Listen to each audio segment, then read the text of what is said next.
Hello, beauties. So, Spirit put it on my heart to make a quick video about leaving a relationship that is not working. And the reason why Spirit said to share that was because there is someone that has been inspired by how quickly I moved and got out of a toxic relationship. Said that I made it look really, really easy and that they were struggling. And so I kind of sat on it for a while and I really didn't want to talk about it. It was one of those things that I was just so grateful for overcoming and getting over. And so Spirit let me know, hey, that's exactly why you need to share it. And it hit really, really, it hit really hard and personal when someone I love is going through a rough marriage. And this person is absolutely beautiful. When I tell you, if you could look into this person's soul, like, you would see that she's an earth angel. And so when you see something so sweet, so angelic being mistreated and abused, I personally feel some type of way. However, I have to stay in my own lane, right? I can't go pouring advice into someone that didn't ask me for advice. So I kept my mouth shut and I didn't say anything. And then I went back and forth and I thought, oh my God, well, what if my message is the message that creates that change, that transformational shift for this person that I love? What if it will actually help somebody else that is struggling and just needing confirmation that it's time to move. It's time to move. It's time to let go. So, you know whether or not you're in a toxic relationship. You know if it feels bad more than it feels good. And I'm not just talking to women that are dealing with emotional or physical abuse, because men go through physical, emotional abuse as well. And so I'm just gonna put it out there in general for my kings, my queens. If you are in a toxic relationship and it's time to move, prepare for it.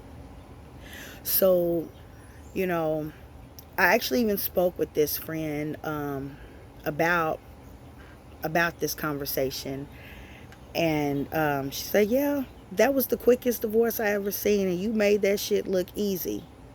Well, guess what? A lot of times we all suffer in silence. We all suffer in silence because we're going back and forth in our heads thinking, okay, well, is this enough? Is this crossing a line? And if you have had a wounded heart and don't really know your self-worth, sometimes we allow ourselves to be taken advantage of and we blame ourselves. And so I did all of that. I went through all of that. So one of the first things I did was I got me a support system and I went to therapy. And I know that sounds, because for a lot of black people that are my age, I'm in my 40s, so for a lot of people in my age range, they've been brought up old school. And those old school believe in what happens in this house stays in this house, and we don't discuss our problems with anybody. However, you know you can't just call your family and your friends and talk about everything that you go through, especially within your marriage, because they love you, right? They don't really care about your significant other. So when you guys make up, all they remember is what you call them crying about, right?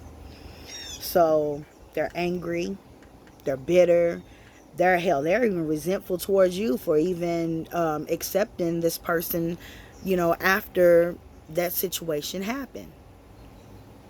So you don't go to your family and your friends. You want to go seek someone with an unbiased opinion that can actually help you self-reflect, because no one should be telling you what to do. No one should be making your decisions when it comes to your relationship. That's between you and God. So I went to therapy, and I expressed some of the things that was going on. I expressed how I felt, and that therapist directed me back to myself.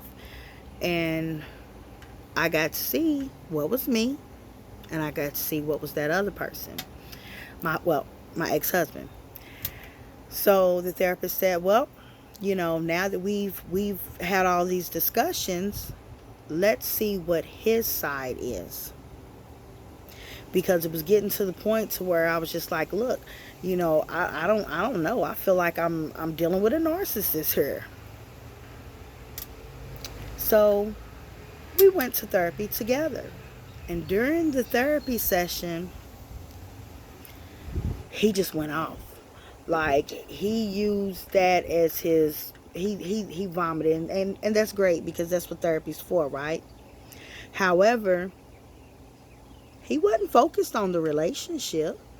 He was just focused on making sure that he did not look like the bad guy. He was just there to defend himself from whatever I had to say, or whatever I had said.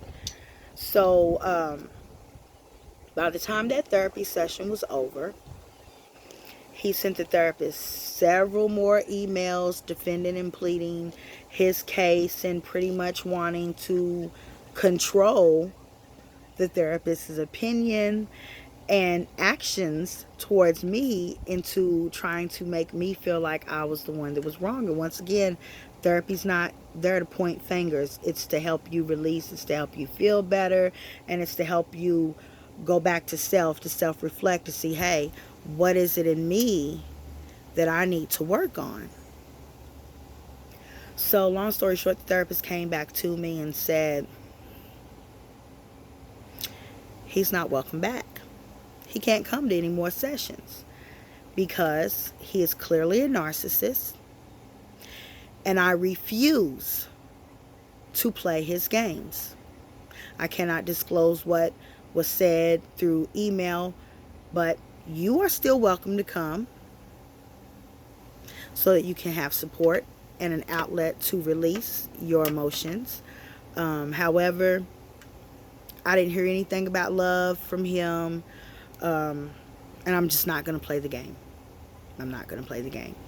So for me, that was it. That was my confirmation, because I had already gone through so much, and I felt like, I was expected to just move forward with him without an apology, without there being any type of work, without there being any type of change. Just accept that I'm overly emotional and move on. Who really wants that? Who can really emotionally handle that? So I decided at that point then, I am getting a divorce. So I looked at my situation, and I looked at my finances, and I'm like, wow, right now I'm in debt.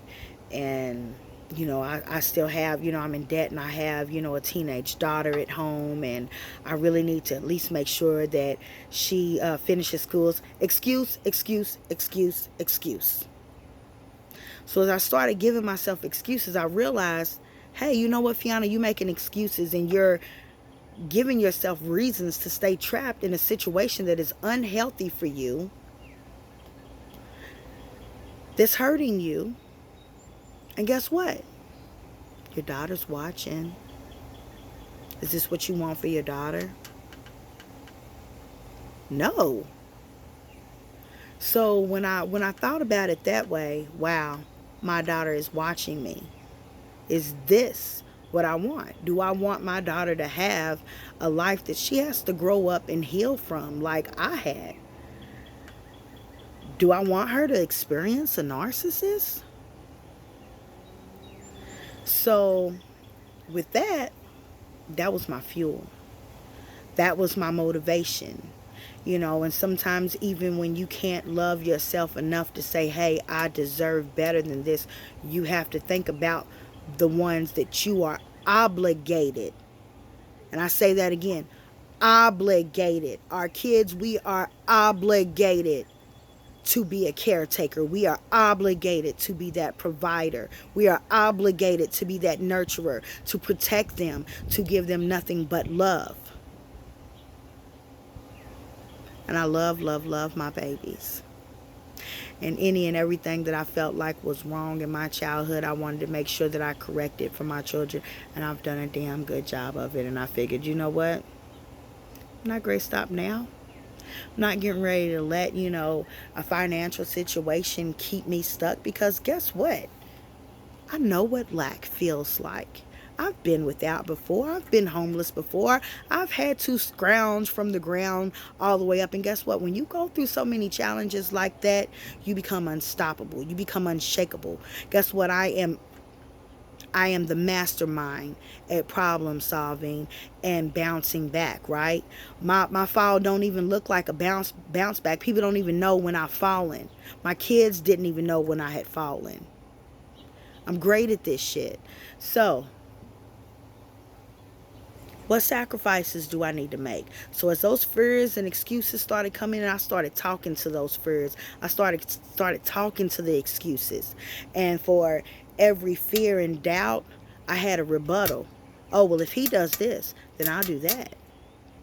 And so I got me a plan together. Y'all remember that movie, Sleeping with the Enemy? I'm really showing my age, but if y'all don't know it, it's a movie about Julia Roberts in a domestic marriage,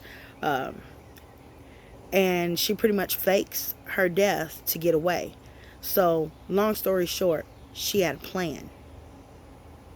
So if you know that you are in a relationship that is just not moving forward, a relationship that is causing you so much pain, talk to those excuses, talk to that fear. Have a rebuttal. So what did I do? Well, you know what? I didn't have a lot of finances, but I had a good credit score.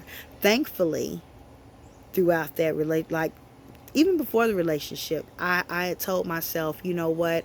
I am not going to let lack and poverty be something that I pass on to my kids. So I'm going to understand credit. I'm going to build wealth. I'm going to make sure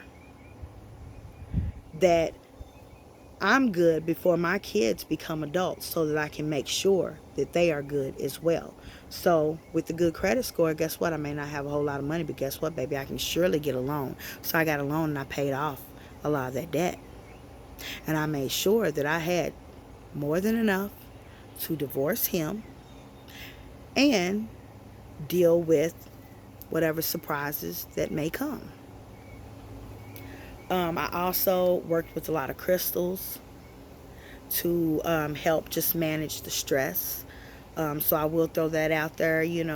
Crystals are a great healing tool. If you don't even have to know exactly what it is you need. All you have to do is walk into one of the metaphysical stores and just let it choose you. What you're drawn to is what you need. So, work with crystals, don't work with crystals, whatever. However, build you a support system first. Talk to the fear and the doubt to devise you a plan and work that plan. Pour self-love into yourself, self-love affirmations, frequencies, whatever you need to do to make yourself feel strengthened to push through. Try to stay grounded. Make sure that you go out in nature. Make sure that nature is pretty much an everyday thing. And when you feel the weight of the world coming on you, find you a sacred space. For me, my sacred space was a park. I would go to that park and I would just sit and I would cry.